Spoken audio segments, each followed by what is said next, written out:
भारत दुनिया का तीसरा सबसे बड़ा स्टार्टअप इकोसिस्टम बन चुका है। प्रधानमंत्री नरेंद्र मोदी को पूरा भरोसा है कि भारत की आजादी के 100वें वर्ष में देश को विकसित बनाने में यही स्टार्टअप महत्वपूर्ण भूमिकाएं निभाएंगे। सरकार देश में स्टार्टअप को बढ़ावा देने के लिए भरपूर प्रयास कर रही है।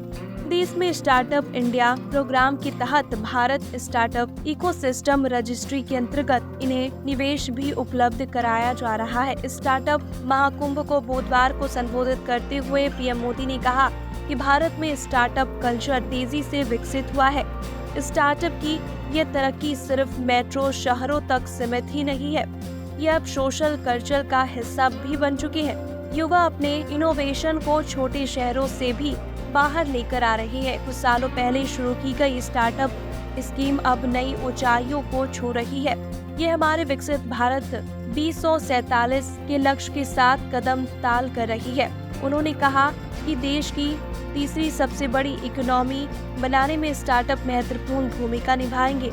Department for promotion of industry and internal trade के आंकड़ों के अनुसार देश में दिसंबर 2023 तक लगभग 1,70,254 स्टार्टअप थे। इनमें से 110 यूनिकॉर्न हैं। इन्होंने लगभग 12 लाख से ज्यादा नौकरियां पैदा की है। साथ ही इकोनॉमी पर भी इनका असर साफ दिखाई देता है। वाणिज्य एवं उद्योग मंत्री पीयूष गोयल ने स्टार्टअप महाकुंभ को संबोधित करते हुए कहा कि इस साल देश में लगभग 1 लाख पेटेंट दिए गए हैं। इनमें से लगभग 50% भारतीय इनोवेशन है। इंटेलेक्चुअल प्रॉपर्टी राइट्स के मामले में भी भारत दुनिया के टॉप देशों में शामिल हो चुका है।